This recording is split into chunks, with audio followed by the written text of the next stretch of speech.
Well, good morning, guys. Back in July, my son's school called me and said that they had to take down one of the giant fir trees on the campus, and they asked if I would be interested in the wood.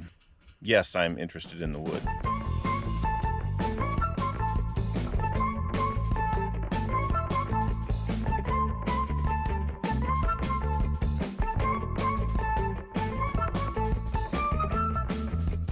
So from that one tree, I got these,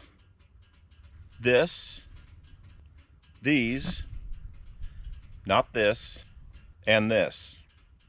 And this one here on the mill, all from one giant Douglas fir tree. Now in exchange, they asked if I could mill 3 slabs, roughly 2.5 inches thick, that they could make signs out of for various places in the campus. And so today, that is what I'm going to do.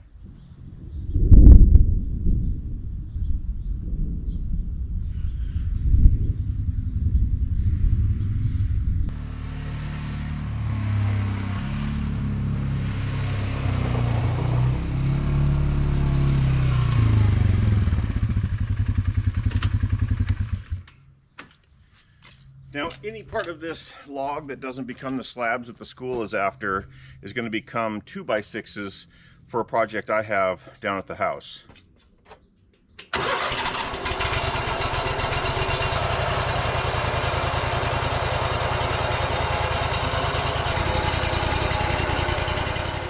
Now, this log is 24 outside of bark to outside of bark, and 26 this way.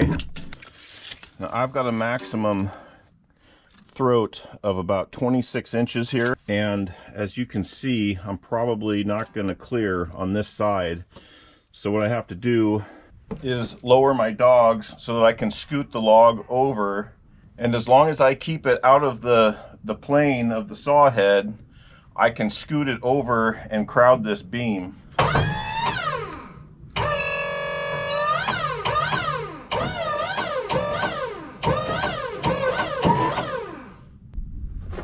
Now I should have plenty of clearance down this end of the log. Okay, I need roughly 7.5 inches out of the widest part of this, so I'm going to lay that out.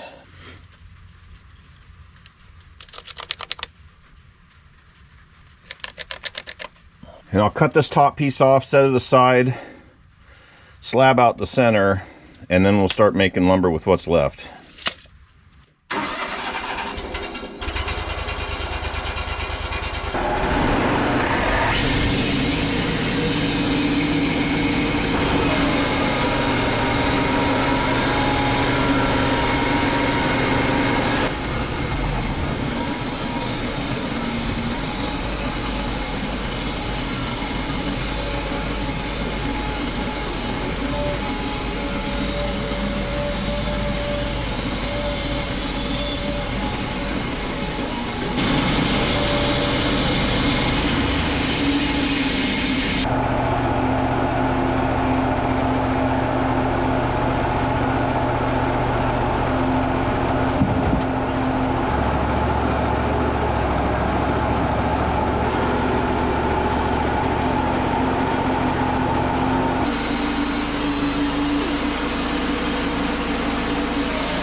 Well, I knew this blade was old, but it has had it.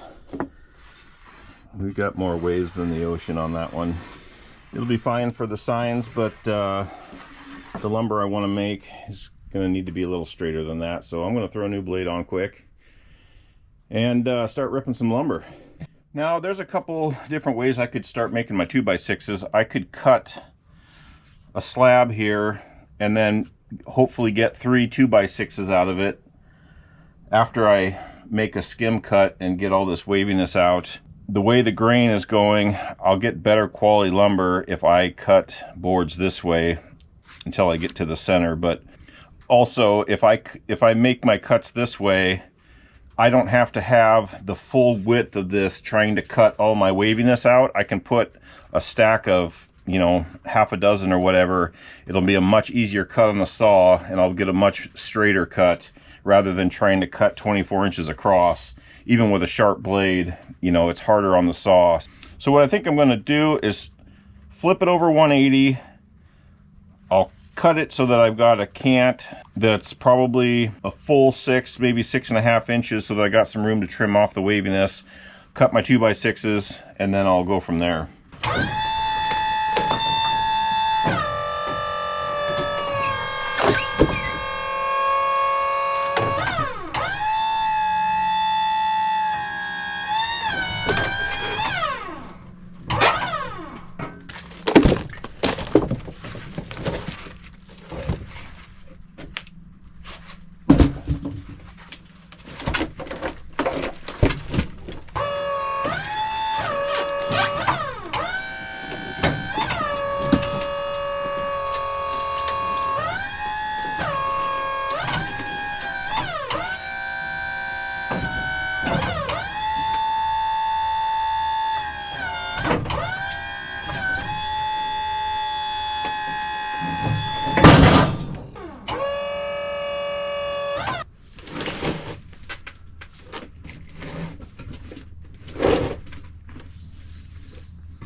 Oops.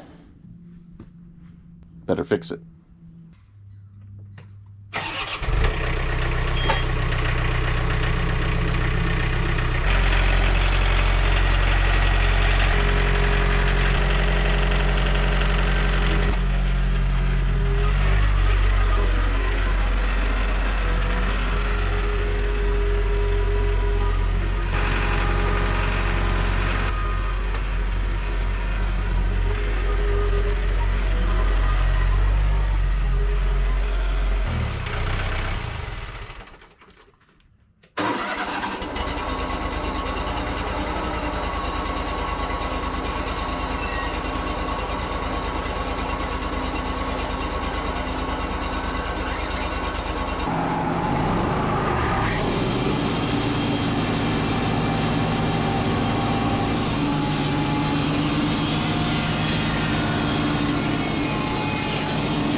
Now the other end of this flitch that I had cut off and was planning to put back on to resaw tapers down so much that I might only get a board or two out of it, and there's some pretty sizable knots in it, so I think this one's gonna just be firewood.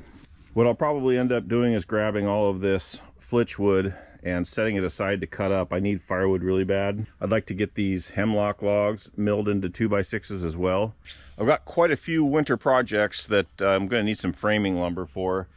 And I wasn't originally going to use this hemlock for framing lumber, but when it dries, it's really light, and that's going to come in handy for some of the work that I want to do. I've also got this firewood deck that I'm going to start processing soon. I have a log lifting claw coming this morning, actually, that I will be demoing, and I think it's going to be pretty handy for bucking that stuff up into firewood. I've also got this crazy piece of English walnut. I think it's English walnut. It might be black, but pretty sure it's English. And it's got all these crazy nodules on it that I don't think are burls. I think they're limbs that were cut off and then the tree grew over them. But I want to cut this into bowl blanks and get some of this on the lathe and see what we can get out of that. And then I've also got this old hunk of cherry wood that's got some craziness going on as well, along with some rot. This thing's been down a long time. It was given to me by a friend, and so I'd like to cut that into some blanks and see what's hiding in there as well. So I got a lot of stuff to do. Never any shortage of that. Stick around, I'll be showing you what I'm going to do with all this lumber I'm making hopefully shortly.